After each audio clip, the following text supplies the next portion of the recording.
నమస్తే, నేను మీ డాక్టర్ ముఖేష్. ఈరోజు ఒక టాపిక్ గురించి అయితే మాట్లాడుకుందాం. సబ్స్క్రైబర్ ఈ విధంగా అడిగారు, I have migraine, need solution. Okay, migraine గురించి మాట్లాడుకుందాం. ఈ హెల్త్ ప్రాబ్లం వల్ల చాలామంది అయితే సఫర్ అయి ఉంటారు. మైగ్రేన్ అనేది ఒక న్యూరలాజికల్ డిసార్డర్. ఓకే, ఇందులో ఏముంటుందంటే సివియర్ హెడేక్ ఉంటుంది. వన్ సైడ్ కానీ కంప్లీట్ హెడ్ మొత్తం కానీ సివియర్ హెడేక్ అనేది ఉంటుంది. సివియర్ పెయిన్ అనేది వస్తూ ఉంటుంది. హెడేక్తో పాటు నాజియా, లైట్ సెన్సిటివిటీ అంటే లైట్కి చూడలేకపోవడం, సౌండ్ సెన్సిటివిటీ అంటే సౌండ్ ఇరిటేషన్ వచ్చేయడం, సౌండ్ వినలేకపోవడము, ఇవన్నీ ఉంటాయి హెడేక్తో పాటు. దీన్ని అంటే మైగ్రేన్ ఎగ్జాక్ట్గా ఇదే అని చెప్పలేము. ఈ సిమ్టమ్స్ అన్నీ ఉంటాయి. వామిటింగ్ రావడం, నాజియా ఉండడము, హెడేక్ ఉండడము, ఈ సెన్సిటివిటీస్ ఉండడము, ఇవన్నీ ఉంటాయి మైగ్రేన్. ఓకే, ఈ మైగ్రేన్కి ఎగ్జాక్ట్ కాజ్ ఉందా, దేనివల్ల వస్తుంది అనేది లేదు. బట్ కొంతమంది ఏమంటారంటే ఇది ఒక జెనెటిక్ డిసార్డర్ అంటారు. ఓకే, అది 70% అప్రూవల్, మిగతా 30% అన్నోన్ కాజు. బట్ ఈ మైగ్రేన్కి ట్రిగ్గరింగ్ ఫ్యాక్టర్స్ ఉంటాయి. ఏంటంటే అవి స్ట్రెస్ ఎక్కువగా తీసుకున్నప్పుడు మైగ్రేన్ హెడేక్స్ డెవలప్ అవుతాయి. స్లీప్ సరిగ్గా లేకపోతే, స్లీప్ డిస్టర్బెన్సెస్ కానీ ఉంటే మైగ్రేన్ హెడేక్స్ అనేటివి డెవలప్ అవుతాయి. అండ్ కొంతమందికి కొన్ని ఫుడ్స్ తిన్నా, కొన్ని స్మెల్స్ చూసినా మైగ్రేన్ హెడేక్స్ అనేటివి డెవలప్ అయిపోతాయి. కొంతమందికి వెదర్ చేంజెస్ అంటే కూల్గా క్లైమేట్ మారిపోయినా, వాన పడుతున్నా, సివియర్గా ఎండ్ వచ్చేసిన వెదర్ చేంజెస్ వల్ల కూడా మైగ్రేన్ హెడేక్స్ అనేటివి ట్రిగ్గర్ అయిపోతాయి. ఓకే, ఏ ఏజ్ గ్రూప్ వాళ్ళకి పర్టికులర్ ఏజ్ అంటూ ఏది లేదు. 15 ఇయర్స్ నుంచి 60 ఇయర్స్ వరకు ఎవరికన్నా రావచ్చు. టీనేజ్, అడల్ట్స్, ఓల్డ్ ఏజ్ ఎవరికన్నా రావచ్చు ఈ మైగ్రేన్ హెడేక్స్ అనేటివి. ఓకే, ఎవరిలో ఎక్కువ వస్తాయి అంటే ఫిమేల్స్లో ఎక్కువ వస్తాయి.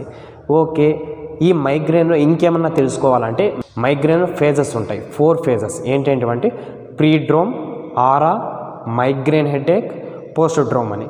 ప్రీడ్రోమ్ ఒక హవర్స్ నుంచి డేస్ అంటే హెడేక్ స్టార్ట్ అయ్యే హవర్స్ నుంచి డేస్ ముందు ఈ ఫేజ్ అయితే డెవలప్ అవుతుంది. ఇందులో ఏముంటుంది అంటే మజిల్స్ అంతా వీక్గా అనిపించడము, ఆవలింపులు రావడం, యానింగ్ అంటారు, ఫెటిక్గా అనిపించడము, డిప్రెస్డ్గా అనిపించడం, ఇవన్నీ ఉంటాయి. ఇది హెడేక్ స్టార్ట్ అయ్యి ఒక కొన్ని హవర్స్ అంటే 4-5 అవర్స్ ముందు నుంచి కొన్ని డేస్ ముందు ఇదైతే డెవలప్ అవుతుంది. ఈ ఫేజ్ అయితే డెవలప్ అవుతుంది. నెక్స్ట్ సెకండ్ ఫేజ్కి వెళ్తాం. అదేంటంటే ఆరా అని. అది 5 to 16 మినిట్స్. ఇంకా 5 to 16 మినిట్స్లో మైగ్రేన్ స్టార్ట్ అవుతుంది అనగా ఈ ఫేజ్ అయితే డెవలప్ అవుతుంది. దీంట్లో ఏముంటుందంటే విజువల్ డిస్టర్బెన్సెస్ అంటే ఫ్లాష్ లైట్స్ కనిపించడం కానీ, బ్లైండ్ స్పాట్స్ కనిపించడము, లైట్స్ ఇన్సెన్సిటివిటీ అంటే లైట్కి చూడలేకపోవడము, కళ్ళు మూసకపోవడము, డ్రౌజీగా అనిపించడము, కన్ఫ్యూజను, వర్టిగో, ఇవన్నీ డెవలప్ అవుతాయి ఈ ఫేజ్లో. Next phase migraine headache. ఇది 4 అవర్స్ నుంచి 72 అవర్స్ వరకు ఉంటుంది. అంటే 4 గంటల నుంచి 3 రోజుల వరకు ఈ ఫేజ్ ఉండొచ్చు. దీంట్లో ఏముంటుందంటే సివియర్గా హెడేక్ ఉంటుంది. అంటే ఒక సైడ్ అంతా హెడ్ పెయిన్ రావడం కానీ, టోటల్ హెడ్ పెయిన్ రావడం కానీ, లైట్కి చూడలేకపోవడం, సౌండ్ వినలేకపోవడం, సివియర్ ఇరిటేషన్ ఉండడం, ఇవన్నీ అయితే ఉంటాయి దీంట్లో. నెక్స్ట్ పోస్ట్ డ్రోమ్ అంటే ఇంకా మైగ్రేన్ హెడేక్ అనేది కంప్లీట్ అయిపోతుంది. ఈ ఫేజ్లో హ్యాంగ్ ఓవర్ ఉంటుంది. అంటే డ్రౌజీగా ఉండడం, స్లీపీగా ఉండడం, ఇట్లుంటుంది ఈ ఫేజ్లో. ఓకే, ఇది ఎన్ని రోజులు ఉంటుందంటే ఇది కొన్ని హవర్స్ ఉంటుంది అంతే. తర్వాత ఈ ఫేజ్ కూడా రిలీఫ్ అయిపోతుంది. ఓకే, దీన్ని ఎలాగన్నా ప్రివెంట్ చేయొచ్చా, లేకపోతే దీనికి ట్రీట్మెంట్ ఏదన్నా ఉందా? ట్రీట్మెంట్ ఉంది, దీన్ని ప్రివెంట్ కూడా చేసుకోవచ్చు. ప్రివెంట్ ఏ విధంగా చేయాలి అంటే ట్రిగ్గరింగ్ ఫ్యాక్టర్స్ అన్నాను కదా. అంటే స్లీప్ సరిగ్గా పడుకోలేదనుకోండి, స్లీప్ డిస్టర్బెన్సెస్ మీకు ఉన్నాయనుకోండి, ప్రాపర్ స్లీప్ తీసుకోండి. లేదు స్ట్రెస్ ఎక్కువగా తీసుకుంటున్నారంటే వర్క్ లైఫ్ బ్యాలెన్స్ చూసుకోండి. ఆ ట్రిగ్గరింగ్ ఫ్యాక్టర్ని కూడా ఎలిమినేట్ చేస్తే మైగ్రేన్ అనేది ఎలిమినేట్ చేసుకోవచ్చు. లేకపోతే ఏదన్నా ఫుడ్స్ తిన్నా, ఏదన్నా స్మెల్స్ చూసినా మీకు వస్తుంది అంటే అవి అవాయిడ్ చేసుకోండి. వెదర్ చేంజెస్ అప్పుడు చూసుకోండి ఏ వెదర్కి మీకు మైగ్రేన్ ట్రిగ్గర్ అవుతుంది అనేది. ఆ వెదర్కి వెళ్ళకుండా ఒక ప్రాపర్ రూమ్ టెంపరేచర్లో ఉంటే మనం ఈ మైగ్రేన్ని ప్రివెంట్ చేసుకోవచ్చు. అంటే ఈ ట్రిగ్గరింగ్ ఫ్యాక్టర్స్ని ఎలిమినేట్ చేస్తే మైగ్రేన్ని కూడా ప్రివెంట్ చేసుకోవచ్చు. ఓకే, లేదు నేను ఏదన్నా మెడికేషన్ వాడాలా అంటే న్యూరో ఫిజిషియన్స్ని కన్సల్ట్ అయితే ఎగ్జాక్ట్ కాజ్ తెలుస్తుంది. అప్పుడు వాళ్ళు ఆ కాజ్ని బట్టి మనకి మెడికేషన్ అనేది పెడతారు. ఓకే, అలా కాదు నేను ఇంట్లోనే వాడుకోవాలి ఏదో ఒక మెడికేషన్ అంటే పెయిన్ కిల్లర్స్ ఉంటాయి, anti inflammatory medications, Dolo, diclofenac కానీ, ఇబుప్రోఫెన్ కానీ, నాప్రాక్సన్ కానీ, ఇటువంటి పెయిన్ కిల్లర్స్ ఉంటాయి. అవి వేసుకోవచ్చు. బట్ క్రోనిక్గా వేసుకుంటే ఒక ఫేజ్లో ఉన్న మైగ్రేన్ ఇంకో ఫేజ్కి షిఫ్ట్ అవుతుంది. దీంట్లో మైగ్రేన్లో 2 రకాలు ఉంటాయి.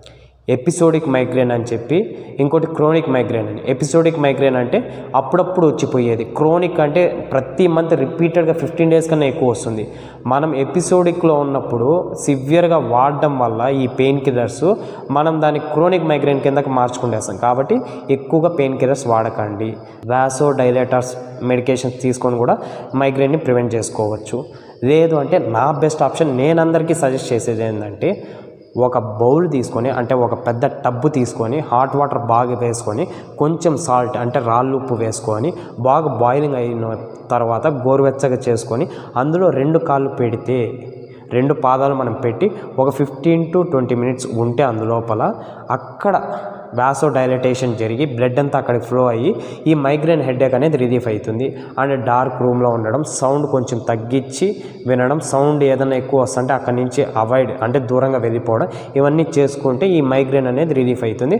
మైగ్రేన్ని మనం కంప్లీట్గా ప్రివెంట్ చేసుకోవచ్చు. ఓకేనా? ఇంకేదన్నా డౌట్ ఉంటే ఈ కామెంట్ సెక్షన్లో మెన్షన్ చేయండి.